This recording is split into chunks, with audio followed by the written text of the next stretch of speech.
Hi everyone, మనం ఈరోజు long term ఇన్వెస్ట్మెంట్లో భాగంగా tiger railway systems limited December quarter results discussion చేయబోతున్నాము. ఇది రికమెండేషన్ కాదు, ఎడ్యుకేషన్ పర్పస్ మాత్రమే డిస్కషన్ చేస్తున్నాము.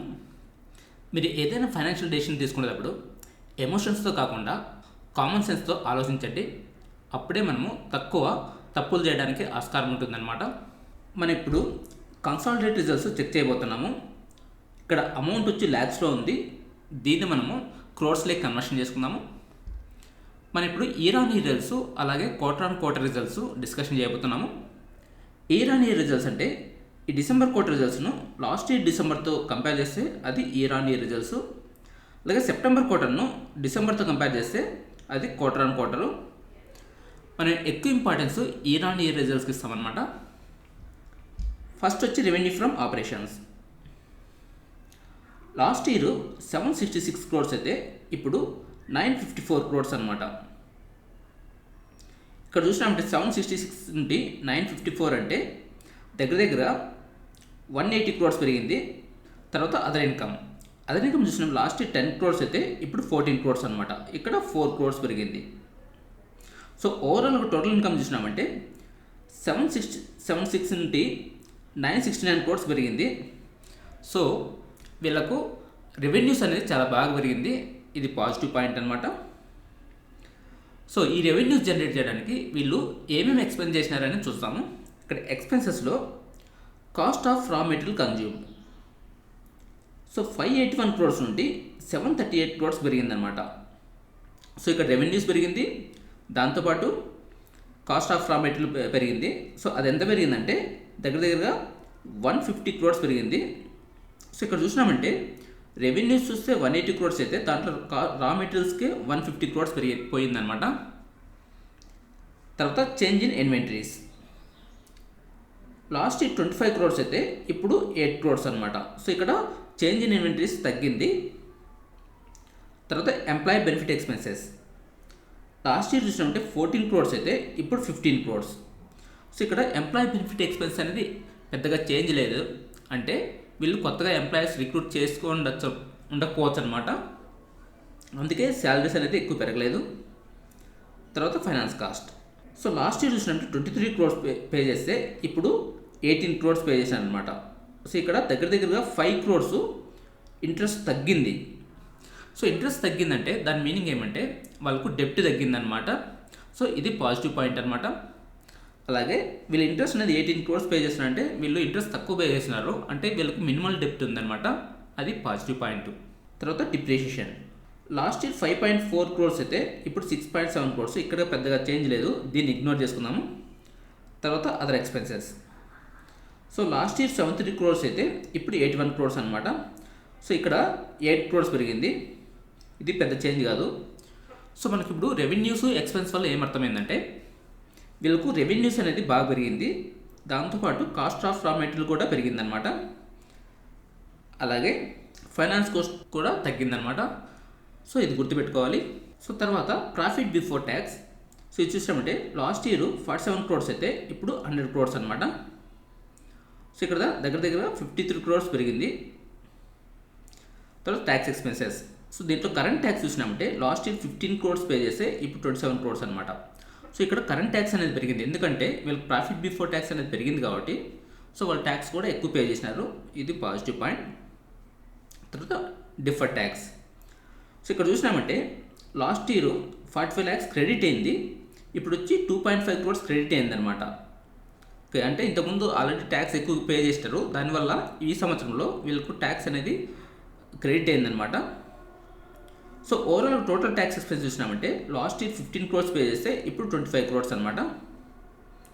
తర్వాత profit for the period so last year 31 crores అయితే ఇప్పుడు 75 crores అనమాట. సో 31 into 45 అంటే 44 crores పెరిగింది. సో ఇక్కడ కొన్ని మిస్లేషన్ ఉన్నాయి, సో అవన్నీ ఎక్స్క్లూడ్ చేసుకున్నామంటే ప్రాఫిట్ ఫర్ ద పీరియడ్ చూసినామంటే లాస్ట్ ఇయర్ 32 crores అయితే ఇప్పుడు 74 crores అనమాట. సో ఇక్కడ 44 crores పెరిగింది. సో అంటే టైటాన్ రైల్స్కు రిజల్ట్స్ అనేది ఇయర్ ఆన్ ఇయర్ చాలా బాగా వచ్చిందనమాట. సో ఇప్పుడు క్వార్టర్ ఆన్ క్వార్టర్ ఎలా వచ్చిందో చూస్తాము. క్వార్టర్ ఆన్ క్వార్టర్ చూసినామంటే profit before tax so September క్వార్టర్లో 94 క్రోర్స్ అయితే ఇప్పుడు 100 క్రోర్స్ అనమాట. క్వార్టర్ అండ్ క్వార్టర్ కూడా పెరిగింది. సో అది ఎంత పెరిగిందంటే 6 క్రోర్స్ పెరిగింది. తర్వాత profit for the period quarter and quarter, September క్వార్టర్లో 70 క్రోర్స్ వస్తే ఇప్పుడు 74 క్రోర్స్ అనమాట. ఇక్కడ 4 క్రోర్స్ పెరిగింది. సో ఓవరాల్గా వీళ్ళకు క్వార్టర్ ఆన్ క్వార్టర్ అనేది ఫ్లాట్గా ఉంది. ఇయర్ ఆన్ ఇయర్ అనేది చాలా బాగా వచ్చిందనమాట రిజల్ట్స్. ఇది పాజిటివ్ పాయింట్. తర్వాత ఎర్నింగ్ పర్ షేర్ చూసినామంటే లాస్ట్ ఇయర్ 2.722 పైస్ అయితే ఇప్పుడు 5 రూపీస్ 82 పైస్ అనమాట. సో ఇక్కడ దగ్గరగా 90 to 100% పెరిగిందనమాట. ఇది పాజిటివ్ పాయింట్. అదే క్వార్టర్ ఆన్ క్వార్టర్ చూసినామంటే 5 రూపీస్ 58 పైస్ నుండి 5 రూపీస్ 82 పైస్ అనమాట. ఇక్కడ 30 పైస్ మాత్రం పెరిగింది. సో క్వార్టర్ ఆన్ క్వార్టర్ అనేది వీళ్ళకి ఫ్లాట్గా ఉంది. ఇయర్ ఆన్ ఇయర్ అనేది రిజల్ట్స్ అనేది చాలా బాగా వచ్చిందనమాట. కొంచెం కిందికి వెళ్తే ఇక్కడ మనకు సెగ్మెంట్ వైజ్ రిజల్ట్స్ ఉన్నాయి. అంటే వీళ్ళకు దేని నుండి ఎలా వస్తున్నాయనేది చూస్తామన్నమాట. ఇక్కడ సెగ్మెంట్ రెవెన్యూ చూసినామంటే first freight rail systems. So last year 611 crores అయితే ఇప్పుడు 853 క్రోర్స్ అనమాట. సో వీళ్ళకు ఫ్రైట్ రైల్ సిస్టమ్స్ నుండి ఎక్కువ రెవెన్యూ వస్తుందన్నమాట. తర్వాత ప్యాసింజర్ రైల్ సిస్టమ్ చూసినామంటే లాస్ట్ ఇయర్ 154 క్రోర్స్ అయితే ఇప్పుడు 100 క్రోర్స్ అనమాట. సో ఇక్కడ ప్యాసింజర్ రైల్ సిస్టమ్స్లో వీళ్ళకు 54 క్రోర్స్ తగ్గింది. Freight rail systems పెరిగిందన్నమాట. 611 నుండి 853 అంటే 240 క్రోర్స్ పెరిగింది.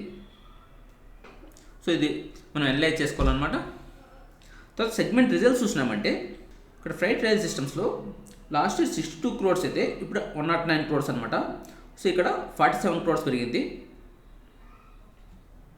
అలాగే ప్యాసింజర్ రైల్ సిస్టమ్స్ చూసినామంటే లాస్ట్ ఇయర్ 5 క్రోర్స్ అయితే ఇప్పుడు 2 క్రోర్స్ అనమాట. ఇది తగ్గింది. సో ఇక్కడ దీన్ని బట్టి మనకి ఏమర్థమైందంటే వీళ్ళకు ఫ్రైట్ రైల్ సిస్టమ్స్ అనేది మెయిన్ బిజినెస్. దీని నుండి ఎక్కువ ప్రాఫిట్ వస్తుంది అనమాట. సో ప్యాసింజర్ రైల్ సిస్టమ్స్ నుండి కొంచెం లాసెస్ వస్తుందన్నమాట. ఇది గుర్తుపెట్టుకోవాలి. సో ఇప్పుడు టైటాగర్ రైల్ సిస్టమ్స్ వాల్యుయేషను, అలాగే లాస్ట్ 4 క్వార్టర్ రిజల్ట్స్, అలాగే దాని ప్రైస్ ఎలా ఉందో చెక్ చేస్తాము. ఇక్కడ దీని పిఈ చూస్తాము. రిజల్ట్స్ రాకముందు దీని పిఈ అనేది ఎంత ఉండిందంటే 62.6 ఉండిందనమాట. అది ఇప్పుడు February 1. సో తర్వాత రిజల్ట్స్ అనేది ఇయర్ ఆన్ ఇయర్ చాలా బాగా వచ్చింది. దానివల్ల దాని పిఈ అనేది 62.6 నుండి 51.2 తగ్గిందనమాట. సో ఇది పాజిటివ్ పాయింట్. అంటే రిజల్ట్స్ రాకముందు పోల్చుకున్నప్పుడు ఇది అండర్ వాల్యూ అనమాట. అలాగే కరెంట్ పిఈ వచ్చి 15.2 ఉంది. దీన్ని 3 ఇయర్స్ 5 ఇయర్స్ 8 ఇయర్స్ మీడియం పిఈతో కంపేర్ చేస్తాము. సో కరెంట్ పిఈ చూస్తే 51.2. సో 3 ఇయర్స్ చూస్తే 47.51, 5 ఇయర్స్ చూసినట్టు 43.58 అనమాట. ఇది 3 ఇయర్స్కు 5 ఇయర్స్కు దగ్గరగా ఉందన్నమాట. అంటే అలాగే వీళ్ళకు రిజల్ట్స్ అనేది బాగా వస్తుంది. దానివల్ల ఇది ఇప్పుడు నార్మల్ వాల్యుయేషన్లో ఉంది. అలాగే లాస్ట్ 4 క్వార్టర్ రిజల్ట్స్ ఎలా వచ్చినాయని చూస్తాము. బట్ డిసెంబర్ క్వార్టర్లో చూసినామంటే అంటే ఇప్పుడు కరెంట్ క్వార్టర్ ఇక్కడ 91% వచ్చిందనమాట. అంటే రిజల్ట్స్ బాగా వచ్చినాయి. తర్వాత సెప్టెంబర్ క్వార్టర్ చూసినామంటే 106%, ఇక్కడ కూడా బాగా వచ్చింది. అలాగే జూన్ క్వార్టర్ చూసినామంటే 179%, ఇక్కడ కూడా చాలా బాగా వచ్చింది. అలాగే మార్చ్ క్వార్టర్ వచ్చినట్టు 130% అనమాట.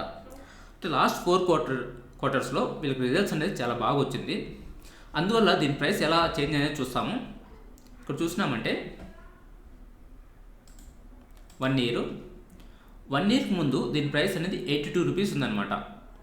82 రూపీస్ నుండి ఎంత పెరిగిందంటే 1081. సో దగ్గరగా 12 టైమ్స్ పెరిగిందనమాట. సో ప్రైస్ అనేది 12 టైమ్స్ పెరిగింది. సో ఇక్కడ చూసినామంటే వీళ్ళకి రిజల్ట్స్ అనేది బాగా వచ్చినాయి లాస్ట్ 4 క్వార్టర్స్. సో దానివల్ల రిజల్ట్స్ చాలా బాగా రావడం వల్ల అలాగే కరెంట్ వచ్చి రైల్వే స్టాక్స్కు బూమ్ ఉంది. సో దానివల్ల దీని ప్రైస్ అనేది 1 ఇయర్లో 12 టైమ్స్ పెరిగిందనమాట. అంటే ఇది లాస్ట్ 1 ఇయర్లో మల్టీ బ్యాగర్ స్టాక్ అనమాట. సో ఫ్యూచర్లో ఇది ఎలా పర్ఫామ్ చేస్తుందని జాగ్రత్తగా అనలైజ్ చేసుకోవాలన్నమాట. అప్పుడే మనము లాంగ్ టర్మ్కు మిస్టేక్ చేయకుండా ఉంటామన్నమాట. సో ఇక్కడ పిఈ చూస్తే కరెంట్ పిఈ 51.2 ఉంది. సో ఇది 3 ఇయర్స్కు 5 ఇయర్స్కు దగ్గరగా ఉందన్నమాట. ఇక్కడ యాన్యువల్ రిజల్ట్స్ చూసినామంటే 2014లో ఇక్కడ లాసెస్ ఉందన్నమాట. తర్వాత 15లో కూడా లాసెస్, అలాగే 16లో కూడా లాసెస్. సో 17లో ప్రాఫిట్స్ వచ్చింది. మళ్ళీ 18లో లాసెస్ ఉంది. ఓకే, 19లో లాసెస్ ఉంది. ఓకే, 20 లాసెస్ ఉందన్నమాట. 21 లాసెస్ ఉంది. సో వీళ్ళకు ఓన్లీ 2017లో మాత్రం ప్రాఫిట్స్ వచ్చినాయి, తర్వాత 21 వరకు అన్ని లాసెస్ ఉన్నాయి, తర్వాత 22లో చూస్తే 78 క్రోర్స్ అనమాట, 23లో చూస్తే 139 క్రోర్స్, తర్వాత లాస్ట్ 12 మంత్స్లో చూస్తే 259 క్రోర్స్ అనమాట. సో ఇక్కడ ఈ 3 ఇయర్స్ నుండి వీళ్ళ బిజినెస్ అనేది ఇంప్రూవ్ అవుతుందన్నమాట.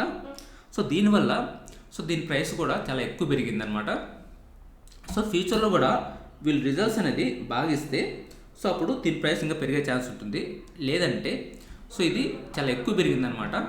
చాలా ఎక్కువ పెరగడం వల్ల ఇది కరెక్ట్ అయ్యే ఛాన్సెస్ కూడా ఉంటుందన్నమాట. అందుకని మనం ఇలాంటి స్టాక్స్లో ఎప్పుడు బల్క్గా లాంగ్ టర్మ్ ఇన్వెస్ట్ చేయకూడదు అనమాట. ఒకవేళ ఇన్వెస్ట్ చేసి ఏదైనా మిస్టేక్ జరిగిందంటే మనకు ఎక్కువ లాసెస్ వచ్చే ఛాన్సెస్ ఉంటుందన్నమాట. సో ఇలాంటి స్టాక్స్ ఇన్వెస్ట్ చేయాలంటే లాంగ్ టర్మ్కు సో సిప్ వైజ్ కొంచెం కొంచెం ఇన్వెస్ట్ చేసుకుంటూ రావాలి. ఒకవేళ ఏమైనా తప్పు జరిగినా కూడా మనకు ఎక్కువ లాసెస్ రాకుండా ఉంటాయన్నమాట. వీళ్ళు చూసినామంటే డివిడెండ్ అనేది 17లో 80 పైసలు ఇచ్చినారు, 17లో 80 పైసలు ఇచ్చినారు, ఓకే ఇక్కడ 80 పైసలు ఇచ్చేసి తర్వాత 18, 19లో చూసినామంటే 30 పైసలు ఇక్కడ తగ్గించేసినారనమాట. మళ్ళీ 20, 21, 22 అక్కడ ఇవ్వలేదు, మళ్ళీ 23లో 50 పైసలు ఇచ్చినారనమాట. సో వీళ్ళు డివిడెండ్ అనేది కాన్స్టెంట్గా ఇవ్వట్లేదు. సో ఎందువల్ల అంటే ఇక్కడ రిజల్ట్స్ చూసినామంటే వీళ్ళకి రిజల్ట్స్ అనేది ఇంతకుముందు అంత లాస్ వస్తున్నాయి. సో దానివల్ల వాళ్ళు డివిడెండ్ అనేది కాన్స్టెంట్గా ఇవ్వలేదన్నమాట.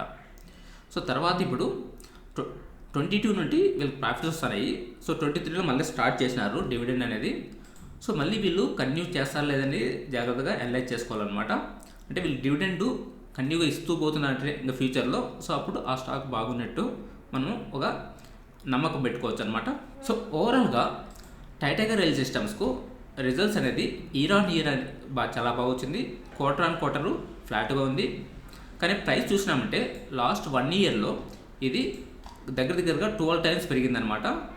సో మనం ఏదైనా లాంగ్ టర్మ్కు బల్క్గా ఇన్వెస్ట్ చేసేటప్పుడు చాలా జాగ్రత్తగా ఉండాలన్నమాట. ఎందుకంటే ఫ్యూచర్లో వీళ్ళు రిజల్ట్స్ అనేది సరిగ్గా ఇవ్వకపోతే అప్పుడు మనకు చాలా లాసెస్ వచ్చే ఛాన్సెస్ ఉంటాయన్నమాట. అందుకని ఎప్పుడైనా మనం సిప్ బేస్డ్ ఇన్వెస్ట్ చేసుకుంటూ పోయినామంటే ఒకవేళ మనకి ఏమన్నా మిస్టేక్ జరిగినా కూడా ఎక్కువ లాస్ రాకుండా జాగ్రత్త పడవచ్చు అనమాట. That's it for today. Thank you for watching. Have a nice day.